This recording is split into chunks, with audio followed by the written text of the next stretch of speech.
Quem realmente governa a história? São os governantes deste mundo ou Deus?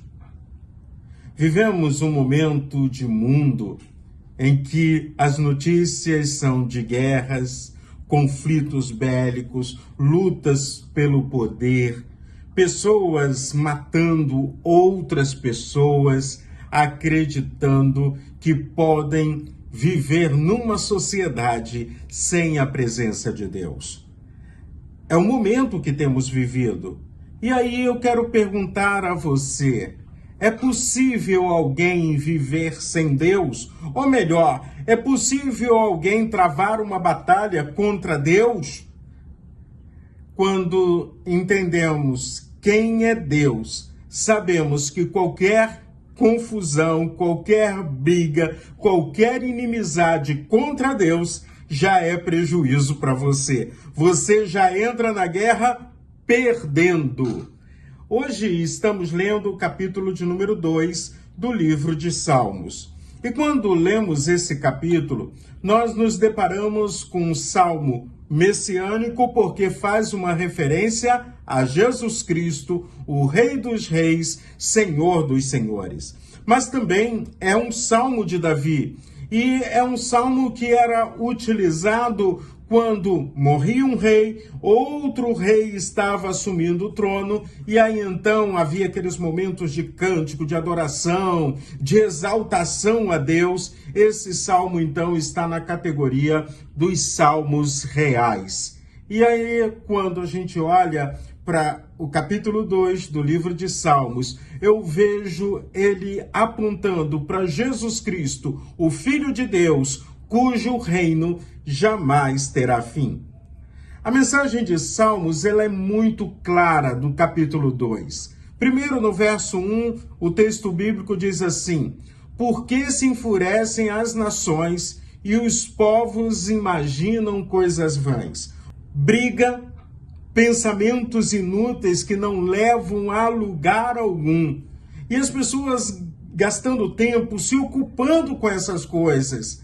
No verso de número 3, o texto continua dizendo: vamos romper os seus laços, sacudir de nós as suas algemas. São as pessoas dizendo: nós não precisamos viver ligados com Deus, em intimidade com Ele, obedecendo a Ele. Pelo contrário, vamos nos livrar de Deus, vamos viver nessa vida como se Deus não existisse. Já no verso de número 6, o texto bíblico diz assim: eu constituí o meu rei sobre o meu santo monte Sião. Nada pode impedir os planos de Deus. Quando a gente olha para esse salmo, que consideramos messiânico, nós vamos ver uma referência dele no livro de Atos dos Apóstolos, no capítulo de número 4.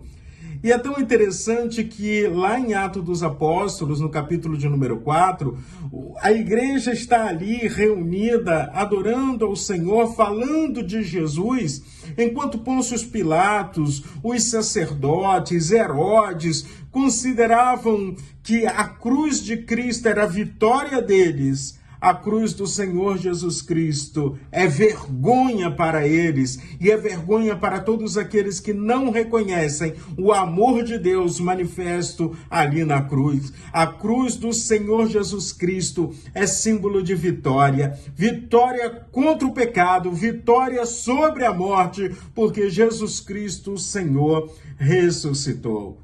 Deus transformou a cruz, que era símbolo de vergonha e humilhação, num grande símbolo de vitória. Jesus ressuscitou, foi exaltado e recebeu toda a autoridade no céu e na terra. Por isso, o Salmo de número 2 não fala apenas da coroação de um rei em Israel, ele anuncia o reinado eterno de Jesus Cristo. E aí fica a pergunta para você: precisamos de Deus para governar a nossa vida? Ou queremos andar de qualquer maneira? O Salmo de número 2 termina com um convite no verso 12 que diz assim: bem-aventurado todos os que nele se refugiam.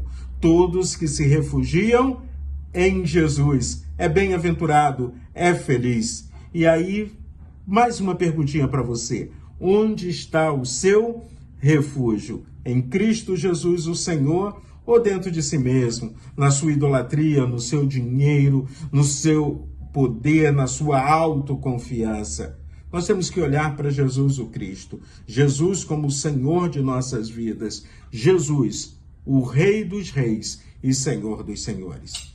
E aí então, fica o convite, deixe Jesus reinar na sua vida, governar a sua vida, seja bem-aventurado, seja feliz, se refugiando no Senhor.